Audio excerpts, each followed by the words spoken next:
So I guess we'll go ahead and get started. Welcome to the Primary Care Lecture Series. The talk today is cannabis, the science of cannabis, and our lecturer is Dr. Abrams. He is the Chief of Hematology and Oncology at San Francisco General since 1983. He's been on the forefront of HIV/AIDS research and treatment. He has done some of the very important first research on HIV neuropathy and the use of cannabis in treating that. And he continues to do a lot of research in every area of oncology and cannabis. He's also currently the Director of Clinical Programs at the Osher Center for Integrative Medicine at UCSF Medical Center Mount Zion, where he does integrative medical consultations for cannabis patients, or for cancer patients, involving a multidisciplinary approach to dealing with that cancer. And so today we have Dr. Abrams. I just want to give thanks to Fred Garner and the Society of Cannabis Clinicians for helping to provide the food and support our speaker. Just want to give them a thanks. Thank you. Thank you, Rolando, and thank you, Fred. And it's nice to be here. I would like to talk a bit about the use of marijuana as medicine. It's an old medicine, and we're learning more really how old it is, actually. We've felt that it's been in use in China and the Indian subcontinent for thousands of years, but recently Ethan Russo published a paper about a tomb that was found in western China with a Caucasian shaman apparently buried with quite a bit of female flowers of the cannabis plant. And it was still well preserved, and they analyzed it, and it is very much like cannabis that we have today. And the fact that it was only female flowers suggests that they knew that it had medicinal qualities, and they speculate that it was used either as medicine or for divination. Again, probably originating in China, then moving to the Indian subcontinent. Cannabis was first introduced into Western medicine in the 1840s by W.B. O'Shaughnessy, who was a surgeon for the British East Indies Company. And while he was in India, he appreciated many benefits of the use of cannabis as medicine. It was ultimately reported to be Queen Elizabeth's favorite treatment for her dysmenorrhea. The putative actions at the time were analgesic, sedative, anti-inflammatory, antispasmodic, and anticonvulsant. And in the early part of the 20th century in the U.S., many different drug companies had cannabis extract preparations. This one is from Park Davis, but also Eli Lilly, Wyeth, and Sharp and Dohme also had their own cannabis preparations. The interest, however, in the use of this whole plant compound as a medicine began to decrease in the early 1900s with the availability of agents that actually targeted just one of the indications for which cannabis was recommended. And the real death knell to the use of cannabis occurred in 1937 with the introduction of the so-called Marijuana Tax Act by Harry Anslinger, shown here. Harry Anslinger was a prohibitionist, and when prohibition ended, he felt he needed something else to sort of champion. He was also a racist, and he was afraid that the use of cannabis in Latin American and African American jazz musicians would lead to increased crime and mental health in the United States. So he, who became the first director of the Federal Narcotics Bureau, introduced this legislation in 1937, which imposed a tax of $1 an ounce for medical use and $100 an ounce for recreational use. And these were 1937 dollars, so this was not an insignificant tax. Now, interestingly, the American Medical Association stood virtually alone in opposing the Marijuana Tax Act because, number one, they believed any objective data regarding the harmful effects of cannabis were lacking, and that the act would impede future clinical investigations, which it certainly did. Ultimately, cannabis, which is what physicians were calling it at the time as opposed to marijuana, was removed from the U.S. pharmacopoeia in 1942. Up until that time, however, physicians could write prescriptions for cannabis for patients. In 1942, also, the LaGuardia Commission issued its report, Fiorella LaGuardia, the mayor of New York, brought together a group of scientists to investigate whether the claim that cannabis use would increase mental illness and crime was valid, and in fact they concluded that this was a safe and effective medicine and there was no evidence of increased crime and mental illness. Approximately every 10 years, a government mandated investigation into cannabis as medicine is put forth. The last one was in 1999, the Institute of Medicine report, Marijuana as Medicine, and they all basically come to the same conclusion, that it's a useful medicine, but they're largely ignored. In 1970, with the Controlled Substances Act, cannabis got scheduled in so-called Schedule I. Schedule I drugs have a high potential for abuse and no accepted medical use. Schedule II drugs, on contrary, are drugs that also have a high potential for abuse but have an accepted medical use, and we could write for them with our controlled prescription pads. The substances that cannabis keeps company with in Schedule I are heroin, LSD, etc. Most recently, GHB has been added. So when I first got interested in studying marijuana as a medicine, colleagues would say, gee, you know, Donald, what we do now is we don't smoke plants for medicine, and we sort of isolate, you know, the active moiety and put it in a capsule, and, you know, the Western pharmaceutically dominated paradigm of what a medicine is. And they said, well, how do you know what's working in this plant that has over 400 chemical compounds? And that, you know, that's a plus and a minus. Actually, it was my interest in cannabis as medicine as I became a student of this and became so appreciative of the power of this plant as medicine that ultimately led me to basically change my career by taking the 2-year program in integrative medicine at the University of Arizona as a distance learning fellowship, because I was so interested in plants as medicine, spurred on by cannabis. And so now what I do is integrative medicine with cancer patients. But again, in Chinese medicine, for example, there are many herbs that are used still in their natural form, and if you extract a single active moiety from the whole stroma of the herb itself, you take it out of its context, and it could increase the toxicity and decrease the efficacy.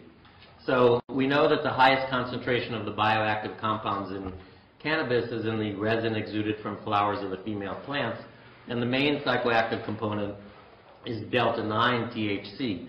But now it's felt that there are at least 70 other cannabinoid compounds that are identified in the plant itself, and delta-8 THC, for example, has been investigated by Raphael Mechoulam, a cannabis chemist in Israel, and it has been found to have good activity as an antiemetic in children with cancer receiving chemotherapy.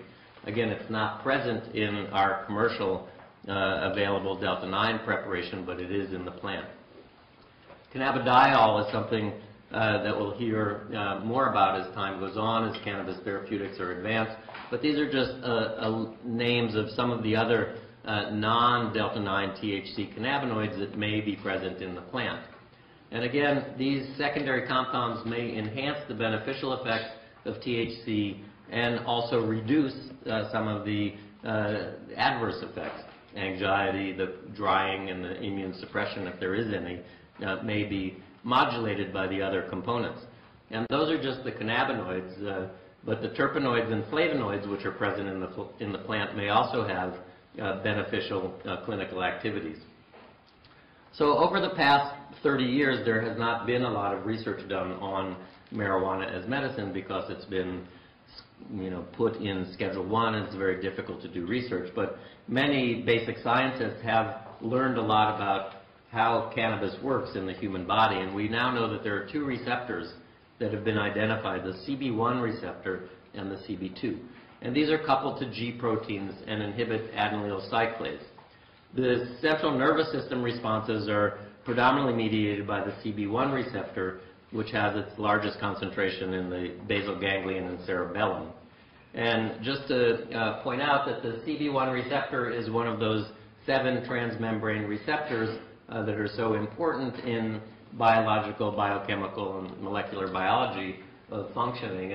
And activation of the receptor causes many different changes that lead to differentiation and change in cell function. This is just an example in the deep orange in this rat brain.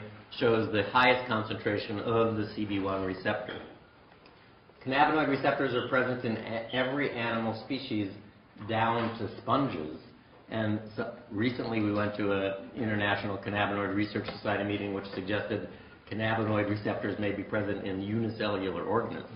Now, why would all these animals have cannabinoid receptors? They're not meant to be smoking marijuana.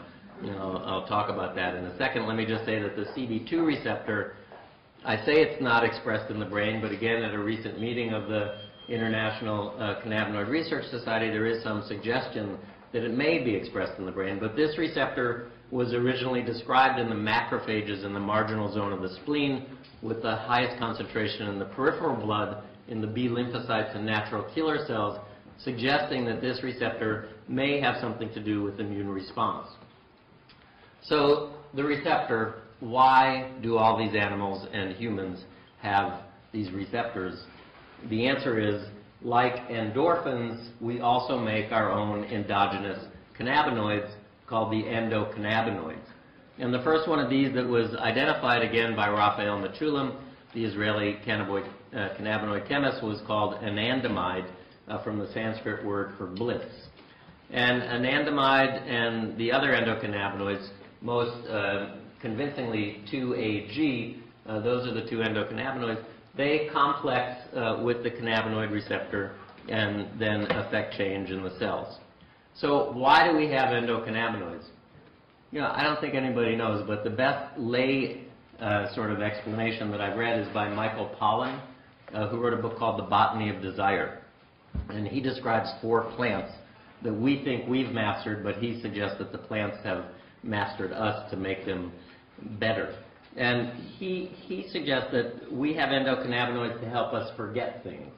So while I'm sitting here talking to you, I'm not remembering the last time I saw Fred or where I parked my car at San Francisco Airport, so I could forget. And then if we replace our endogenous cannabinoids with the plant cannabinoid or the phytocannabinoid by smoking or ingesting marijuana, we forget to forget. So everything becomes new, wow, like that. So that's why we think we have endocannabinoids. Now, many pharmaceutical companies are now working on modulation of the endogenous cannabinoid system via creating agonists and antagonists for the receptors. And what we know about the functions of CB1, when the endocannabinoid or the plant cannabinoid combines to the CB1 receptor, we think it impacts on appetite, immune function, muscle control, pain, intraocular pressure, cognition, emesis, neuroexcitability, reward mechanisms, and thermoregulation.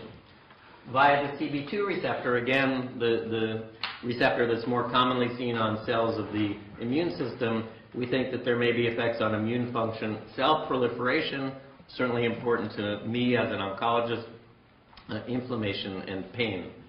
So again, many pharmaceutical companies are now working to develop agonists or antagonists to CB1, CB2, looking to try to figure out how to increase or enhance or decrease the metabolism of the endocannabinoids, many different ways to modulate and manipulate the system to get physiologic and pharmacologic effects. The cannabinoid that we're most used to in medicine is dronabinol, otherwise known, the generic name is, the pharmaceutical name is Marinol. This is oral delta-9 THC, which was initially approved in 1986 for treatment of nausea and vomiting associated with chemotherapy. In 1992, the label was expanded on dronabinol to include treatment of AIDS-related appetite loss. You guys are all too young to remember, but in 1992, before we had effective antiretroviral drugs, the largest, second most common cause of death in people living with HIV after pneumocystis pneumonia was the AIDS wasting syndrome. These patients couldn't eat, they had fever, diarrhea, they lost weight, they became skeletal like concentration camp victims. The first drug that was approved for the treatment of this disorder was Megace. But the second drug was dronabinol. However, if you look at this advertisement carefully, because you need to have truth in advertising, you can see that in placebo-controlled studies, dronabinol did not actually lead to an increase in weight, but it led to an increase in appetite in these patients with HIV. But it was approved for political reasons, I think, mainly. And we started to give our patients in San Francisco and elsewhere with AIDS wasting syndrome, again, prior to the available and effective antiretroviral drugs, this oral THC. And the patients actually complained about it and said, I don't like it. It takes a long time to work. If I'm taking it to increase my appetite, the peak plasma concentration actually in research that we did occurs 2.5 hours after it's taken by mouth. And it lasts for a long time with a terminal half-life of 20 to 30 hours. But what you get, if you look at the pharmacokinetics, you get a very slow rise to a low peak that lasts for a long time. And in addition, when taken by mouth, either dronabinol or cannabis products, so people who eat brownies, for example, when the delta-9 goes through the liver, the first pass metabolism, delta-9 THC is converted to an 11-hydroxy metabolite, which also is psychoactive. So people who take Marinol or eat brownies, for example, often say that they get more of an effect than a sedating effect, if you will, than if they smoke. So when Marinol was released in '92, very shortly thereafter in '94, this is a front cover from one of the old gay newspapers that no longer exists in San Francisco, saying marijuana is good medicine because our patients just didn't like taking this pill. And what they're describing is really the benefit of the inhaled pharmacokinetics. When inhaled and taken rapidly into the bloodstream, redistributed, first of all, a considerable amount of the dose is lost in smoke and destroyed by combustion, but the peak blood level occurs in 30 minutes and then rapidly comes down, a little bit like an IV bolus.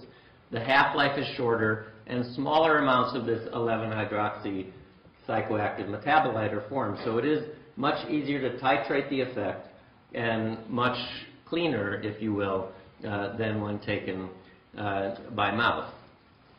Now, in the 70s, research was done on marijuana and appetite stimulation.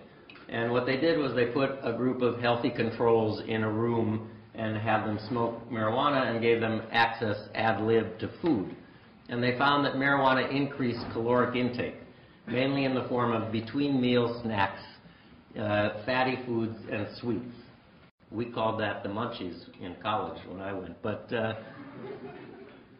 now we've become a little bit more sophisticated. And what we know about how this works is that anandamide, that endocannabinoid, in low concentrations in mice leads to a potent enhancement of appetite. The CB1 receptors are implicated in control of food intake via the lateral hypothalamus and the limbic system locations. CB1 knockout mice, those mice that don't have that receptor, eat less than wild-type mates. So it's felt that the CB1 receptors are involved in the motivational reward aspects of eating. And the system may also be involved in suckling because mother's milk has high levels of the other endocannabinoid. And if you give mice just at birth an antagonist to the CB1 receptor, that causes them to stop suckling and they die. So pharmaceutical companies said, let's make an antagonist to CB1 and give it to people to see if we can reduce weight in people who are obese, who are eating because of their reward mechanism being stimulated through food. And in fact, this drug is licensed and approved now in Europe, made by Sanofi, called Rimonabant. The drug is not yet approved in the United States because one of the side effects of blocking your cannabinoid receptor is depression and suicide. So the FDA decided that it wasn't worth it to have people lose 6 kilograms on average, is what it was, and have increased depression and suicide. Actually, one of my basic science cannabinoid chemist colleagues from Madrid, when we were talking about this drug, said to me, would you take something that blocks your CB1 receptor? So I guess the answer is no. I think until we know a little bit more about this, we probably shouldn't do it. So how did I, sort of a traditional oncologist working in HIV, get involved in medical marijuana research in the first place? Well, in 1992, the International AIDS Conference, in all places, was held in Amsterdam.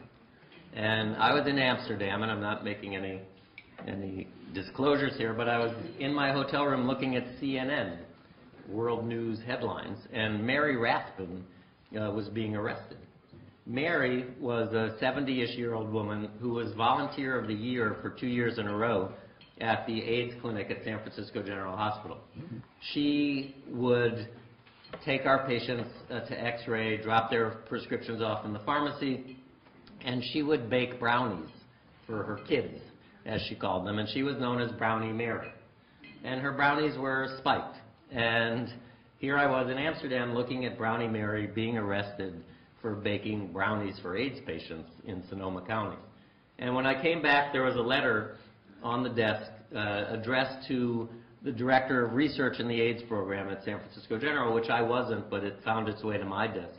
The letter was from Rick Doblin, who is a Harvard PhD from the Harvard School of Government, interested in drug policy reform. And the letter suggested that a clinical trial showing the benefits of marijuana in AIDS patients should come from Brownie Mary's institution, as if she were our dean. So I said, okay, this sounded interesting. So I sent Rick Doblin our template for how to write a protocol for the Institutional Review Board, thinking since he's not an MD, I could sort of, tone him down and keep him away for a while. I said, send me a proposal. In a week, he sent me a proposal to compare marijuana brownies to Marinol. And I said, gee, if we're going to do an 8-week study, we need a stable supply of drug, and I don't think brownies are going to last for 8 weeks. So then, finally, in 1994, we submitted a proposal to look at 3 different strengths of inhaled THC versus dronabinol. But we couldn't get the marijuana from the federal government, the only legal source of marijuana.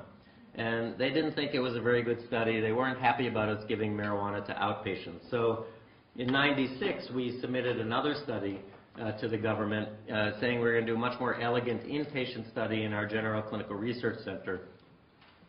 And again, they didn't like it because our endpoint was, does marijuana have a medicinal benefit? 1997, it's interesting, I actually went to the Clinton inauguration, and I met with Alan Leshner, who at that time was head of NIDA, the National Institute on Drug Abuse, and he explained to me that these first 2 requests never could be granted because NIDA is the only legal source of marijuana for research in the country. And NIDA has a congressional mandate to study substances of abuse as substances of abuse. He said we're the National Institute on Drug Abuse, not for drug abuse. So we cannot give you marijuana to study to see if it has a medicinal benefit. So in 1997, a few things happened. The state of California voted to allow us to discuss with patients the use of marijuana, the Compassionate Use Act. Protease inhibitors became widely used in patients with HIV, and they no longer developed the wasting syndrome. But there was a report of a patient dying because of a drug-drug interaction between protease inhibitors and ecstasy, a street drug. And so I looked and I found that in fact cytochrome P450, which is the key to metabolism of the protease inhibitors, also interacts with cannabinoids.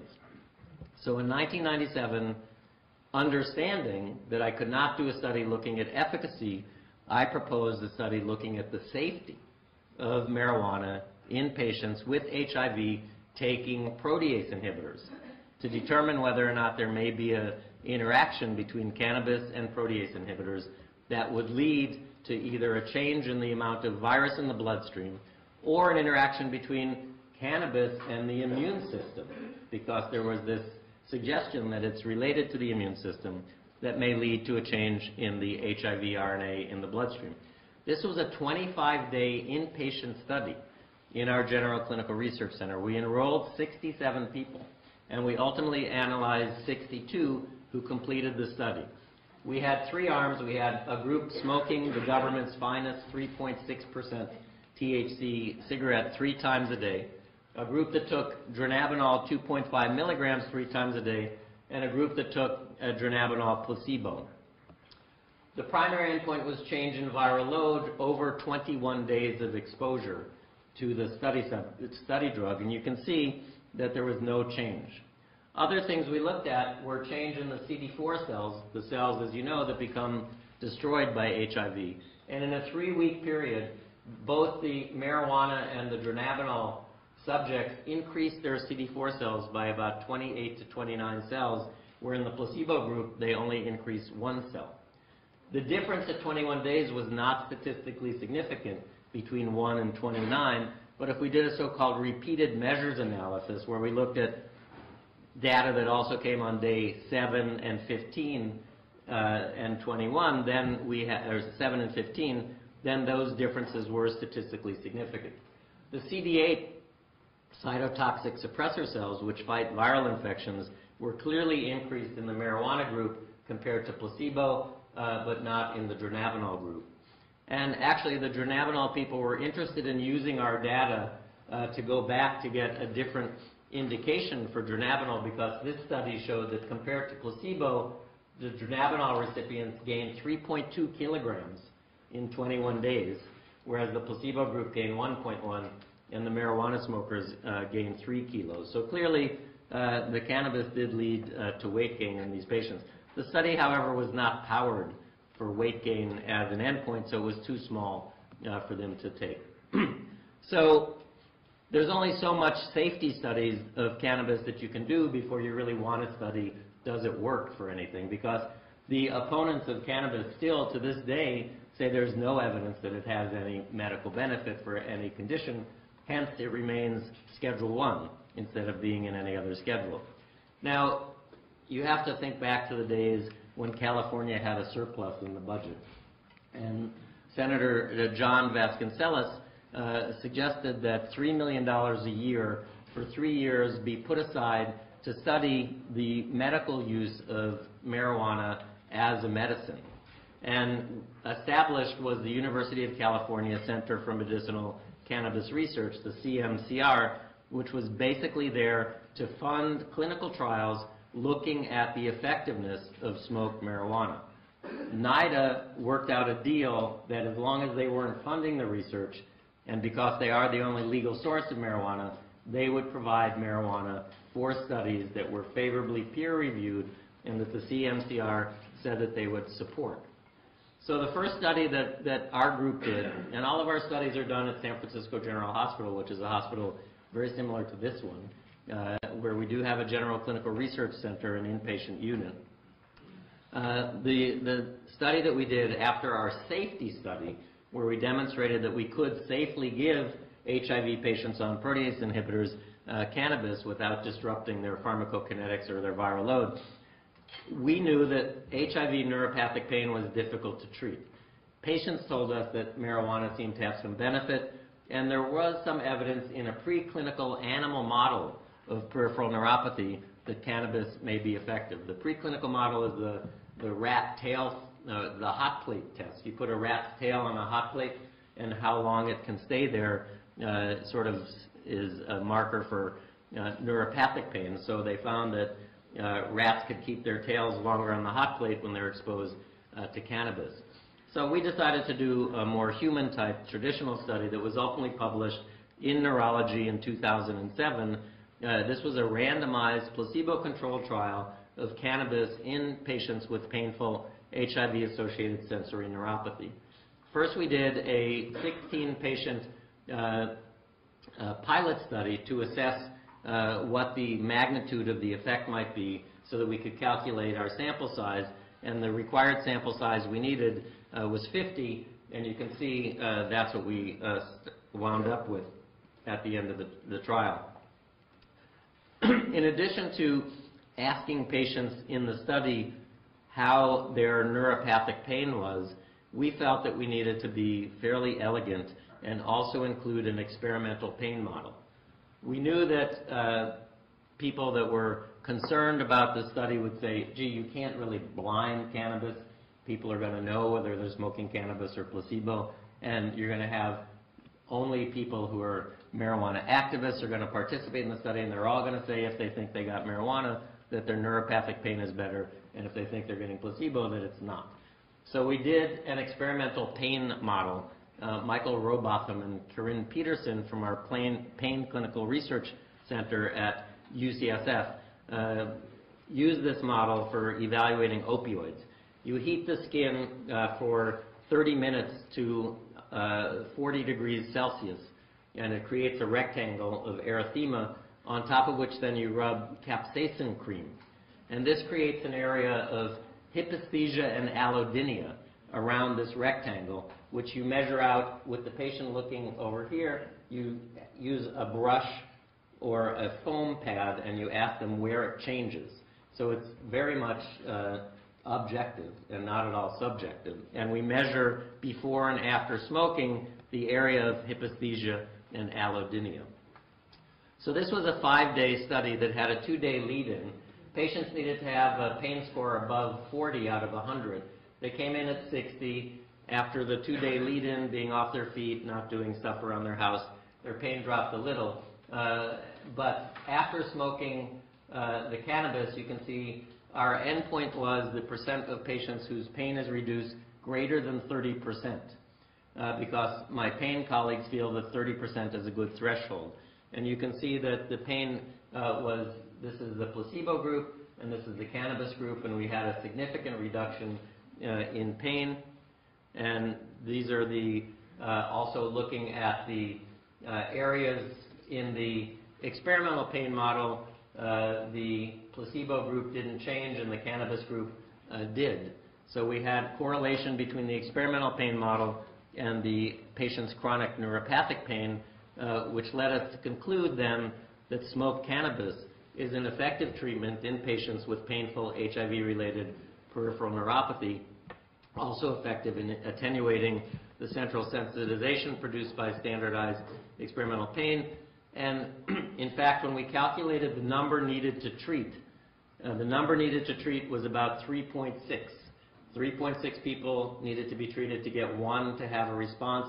That's the same as gabapentin in HIV neuropathy. Now, we didn't compare gabapentin to smoked marijuana in this study, but from other studies of gabapentin, the magnitude of this pain reduction is similar to what's seen in the current standard of care.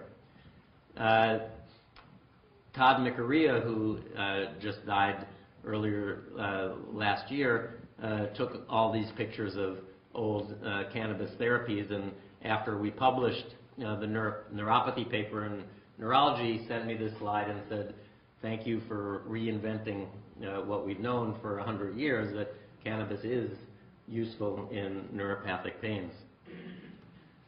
Cannabinoids in pain are probably I told you what the endocannabinoids are to help us forget, and Michael Pollan, in a second book he wrote, The Omnivore's Dilemma, describes sort of being a hunter and going out hunting for an animal and how he just stand very still, hold the gun in this awkward position, and develop all these pains, and postulates that animals that are predators, that's probably why they have endocannabinoids, so they could hunt effectively and forget that they have pain.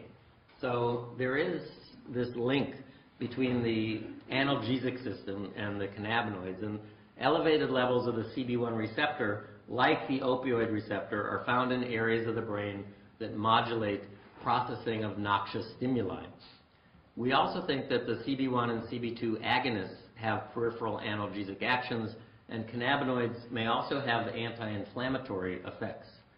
The analgesic effects of cannabinoids are not blocked by opioid antagonists, so they have different pathways. Cannabinoids interact with the kappa opioid system in production of pain relief. The analgesic effects of opioids are mediated by other receptors, but they may be enhanced by the cannabinoid effects. In mice and rats, THC greatly enhances the analgesic effects of opioids in a synergistic fashion, so more than additive. So there is a possibility that cannabis can allow patients on opioids to take opioids for longer periods of time at a lower dose. So currently we're doing a study, which we're just about to finish, where we're evaluating cannabis on blood levels of prescribed opioids. We're enrolling patients with pain who are taking MS-Contin or OxyContin, and we're evaluating the impact of 5 days of cannabis on the levels of the opioids in their bloodstream. Now again, this is NIDA funded. So you would think that what I really want to know is the impact on their pain, but it's NIDA funded. So I cannot study the beneficial effects. So I'm just doing an interaction, a pharmacokinetic interaction like my first NIDA funded study. Now unfortunately, now that I know a little bit more, I may not see a change in the plasma opioid levels because the action might be intracellular. But I'm doing pharmacokinetics. But I'm also asking these patients as they're in our GCRC, hey, how's your pain today? And it's very dramatic. And again, you can't read this too well, but this is cannabis and morphine in one of these sharpened dome products, which I think it's poison because it actually has chocolate in it. That's probably why they call it poison. So as an oncologist, the symptoms that I have to deal with in my cancer patients are numerous and well known to all of you. Weight loss, cachexia, early satiety, anorexia, moderate to severe pain, anxiety or depression, and nausea and vomiting. Now, in the 70s, Jimmy Carter was president, and he was a bit lax, as they say, on drugs compared to some of the people that have followed. And young people in the 70s got cancer, unfortunately, you know, if they got Hodgkin's disease and they were smoking marijuana.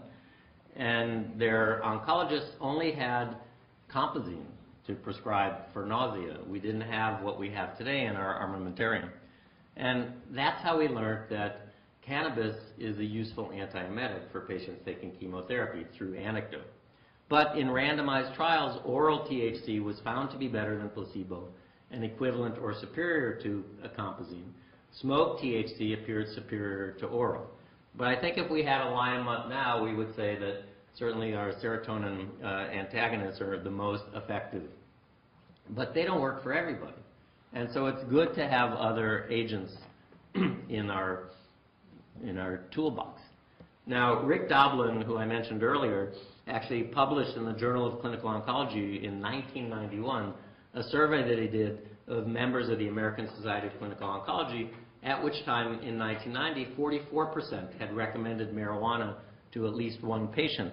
And marijuana was believed to be more effective than dronabinol by 44% of these oncologists, dronabinol more effective than marijuana by 13%.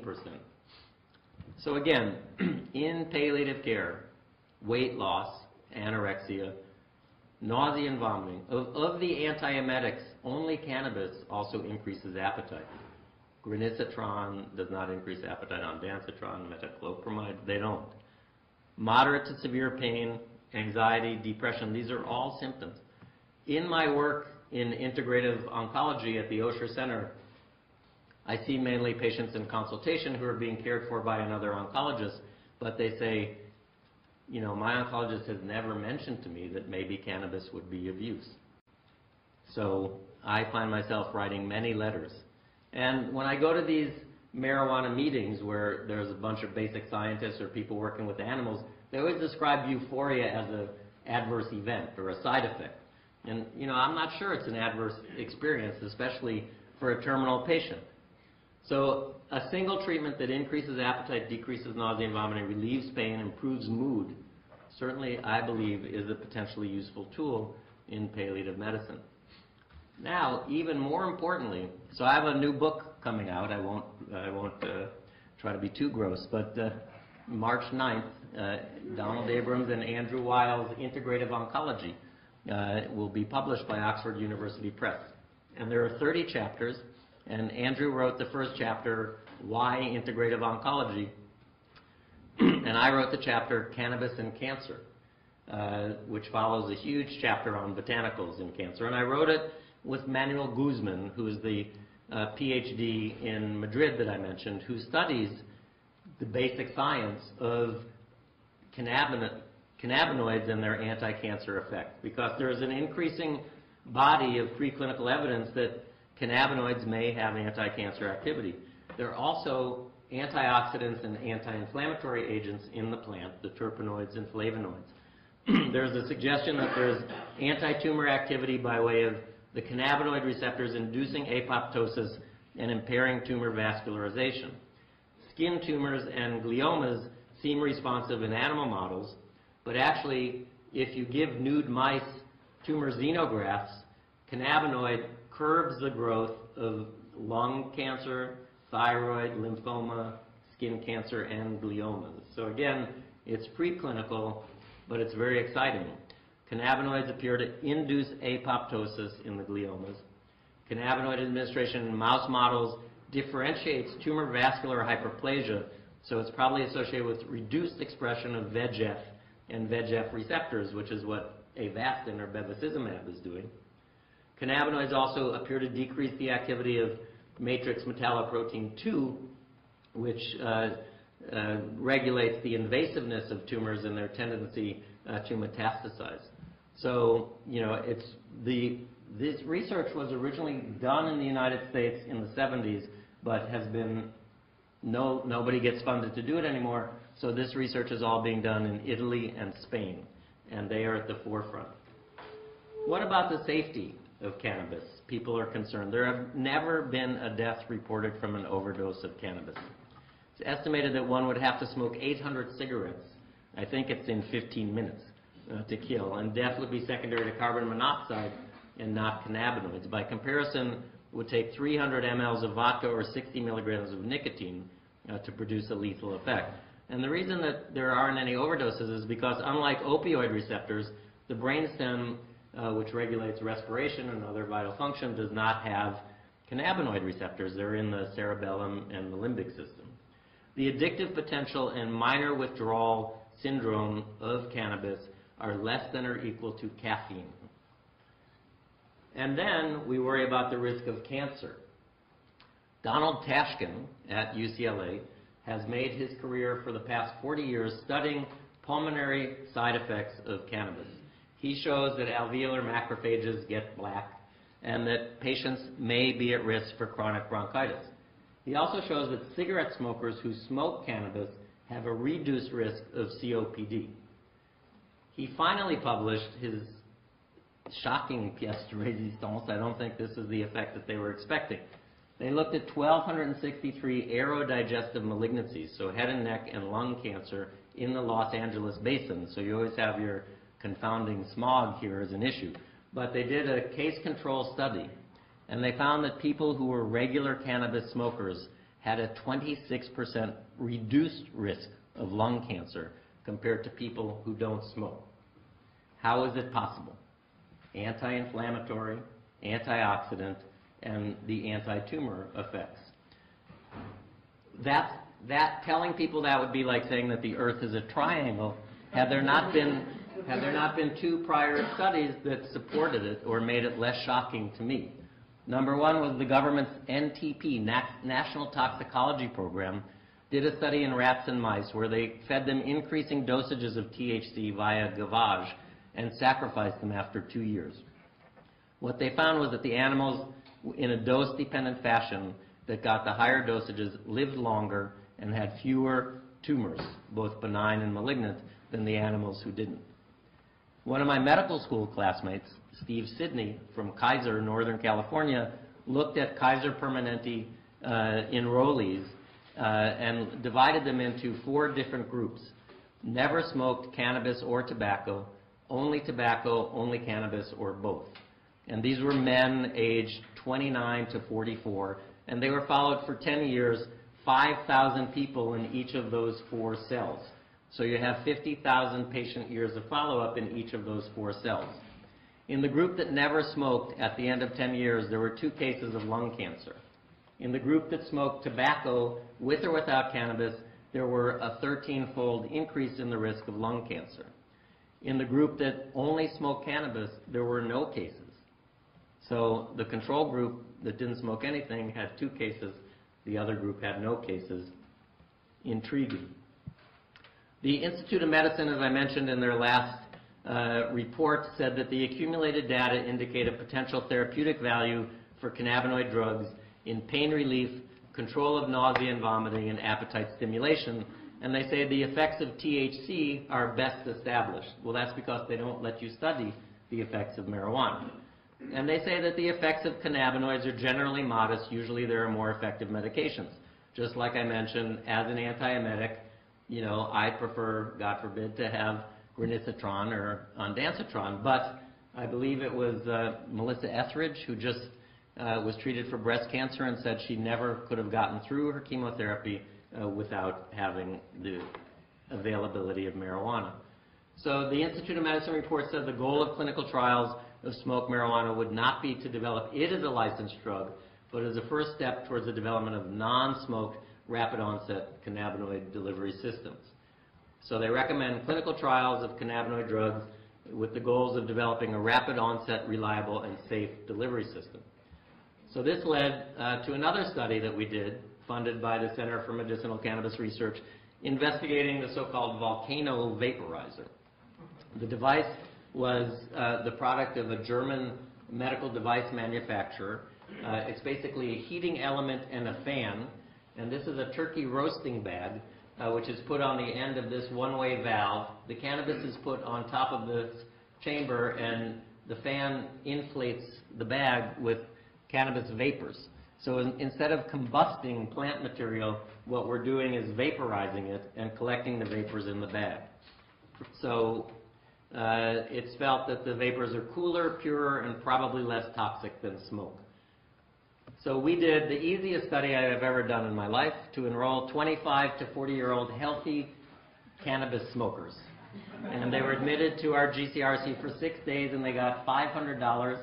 And each day they got a half of one of 3 dose strength NIDA cigarettes to either smoke or vaporize. And that was an easy study. And the results are shown here. We looked at 1.7% THC, 3.4%, and the high test 6.8% THC. And you can see smoking and vaporization, the THC in the blood was exactly the same. We looked at expired carbon monoxide, which is a marker of noxious gases. And in the vaporizer group, they were flat. And in the smoke group, they went up and came down. So less exposure to noxious gases. One thing that almost didn't get the paper published was we asked the patients to rate their high, and one of the reviewers wanted to know what the absolute values standard was that I used to validate this scale for high. I mean, how do you answer that question? Anyway, you can see that the neuropsychiatric effect was similar in the 2 groups. So we concluded that vaporization of cannabis is safe and effective. Plasma THC levels are comparable, physiologic effects are comparable, expired carbon monoxide is decreased. And that's why in our current opioid cannabinoid interaction study, we're not looking at smoked cannabis, we're looking at vaporized cannabis, because we do know that people do believe that smoking a medicine is not right. Now let me just remind you about the law as it's been in California for now 13 years, and what our rights are and our protections are as physicians. The law allows for right to possess and cultivate marijuana for medical purposes where medical use has been deemed appropriate and recommended by a physician. It's for use in treatment of cancer, anorexia, AIDS, spasticity, glaucoma, arthritis, migraine, or any other illness for which marijuana provides relief. So huge. I was actually sent to meet with Eliot Spitzer when he was Attorney General of New York before he got impeached or whatever for being governor. And Eliot Spitzer, New York's legislation was going to make medical marijuana available to terminal patients who had no other options. I said, that seems a little draconian to me. Just to remind you, since we just celebrated the inauguration, I dragged up some of these old statistics. Yes, we do live in 2 states, Northern and Southern California, but even y'all down here passed it with over 50%. But in San Francisco, in that year, we had more people voting for medical marijuana than the president.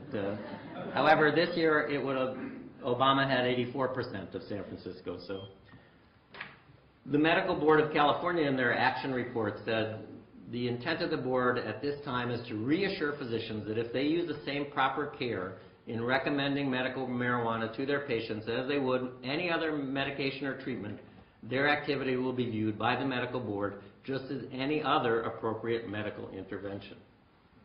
Accepted standards should be followed as when recommending any medication. So do a history and a physical, send patients for consultation as necessary, and keep proper records. And they said in this report, if physicians use the same care in recommending medical marijuana to patients as they would recommending or approving any other medication or prescription drug, they have nothing to fear from the medical board. Next line, though, although it could trigger a federal action. So that is not going to happen. If you, as a primary care provider, discuss with your patient that they may benefit from the use of cannabis and say that you will continue to follow them if they choose to use it. That's all. And the one thing that is still a bit bizarre about this law is that you can then not tell a patient where to get it, because that's considered aiding and abetting. So that's the key thing that we need to remember. Nobody's going to go after a resident at a hospital like this writing a letter saying that you will continue to follow a patient in your practice should they choose to use cannabis. And you are denying people an effective medicine if you refuse to write those letters. But you don't know how to dose it. Well, patients are going to figure out the right dose. Dosing of any botanical is always complex because the plant products vary in their potency, containing varying amounts of the psychoactive or the medicinally active components. And it's difficult to standardize a dose of an inhaled medicine. For our clinical trials, we use the Fulton puff procedure. And we have them inhale for 5 seconds, hold for 10, and then wait for 45 before they resume. That's just so we can get a standardized delivery. And then there are individual variation in response to smoking cannabis. Some of it is set and setting. Some of it is prior experience. And I bet you we're going to find out in the future that pharmacogenomics are also going to be a major influence on how people tolerate cannabis. Multiple variables dictate that dosing will be highly individualized. Patient-determined self-dosing model is recommended. A self-titration model is acceptable in view of the plant and host variables and the low toxicity of cannabis. Gabapentin, which I already mentioned, is another example of a drug with relatively low toxicity, probably more than cannabis, but high dosing limits. We start patients with 300 milligrams 3 times a day and say, crank it up until you're taking 3 times a day, or even 4 3 times a day. So we do have this sort of vague dosing. Now, just in ending a little bit more with some, socioeconomics and politics, I was treadmilling at the gym a few years ago, and Lou Dobbs did one of those quick votes. Do you believe the federal government should prosecute doctors who prescribe medical marijuana? And the next day I went on the CNN online, and I found the answer was 92% said no. And this is consistent with national surveys that found earlier that 75% of the respondents believe patients should have access to marijuana for medical purposes. And that's the same in surveys of physicians. Also, 3/4 believe that patients should have access. If you've gone to change.com or org, I forget which it is, apparently when you're supposed to rank what you think the biggest issues for the administration are, out of the top 5, number 1 and 4 were related to medical marijuana. And the first was that marijuana should just be legalized. This is what the number one advice to the Obama administration was. Now, this came from the Bulletin of Cannabis Reform, and it provides data that I think very few people realize, that cannabis is our number 1 cash crop in this country. And the amount of resources that are wasted by having it be an underground market are incredible. And the amount of tax money that we don't have because we're not taxing it is also quite astounding. So making cannabis a legal substance in this country, either as a medicine or just biting the bullet and realizing that it is much less toxic than alcohol and tobacco, look at what we could be doing right now. So, this is the year I graduated from high school. This Life magazine came out. Actually, I'm sorry, it was the year after. October 31st, 1969. Marijuana, at least 12 million Americans have now tried it. Are penalties too severe? Should it be legalized? The next president, however, was Nixon. And you know he recorded everything he ever said, so this is from Nixon himself.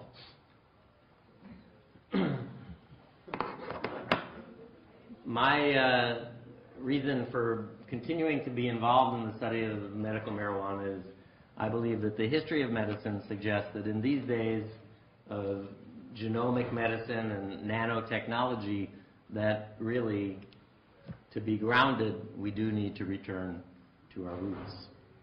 And with that, I'll say thank you for your attention, and I'm happy to answer any questions.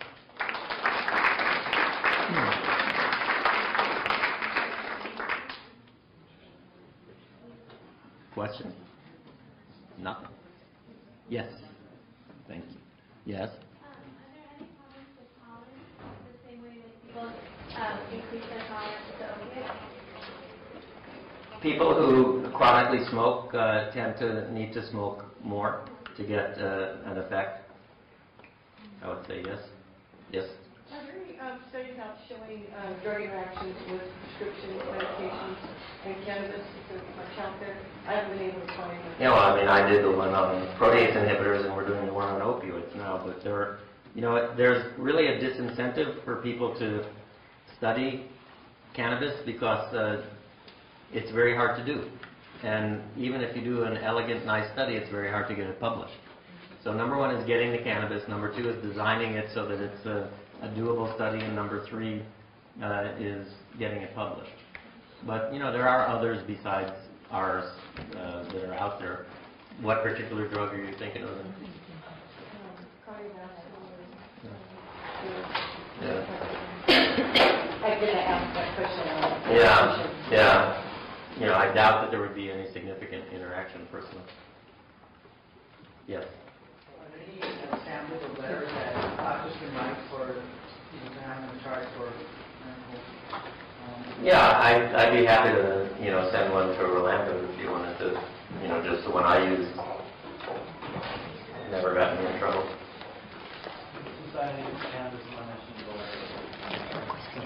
The Society for Cannabis Clinicians, he said, also has some information. Also normal.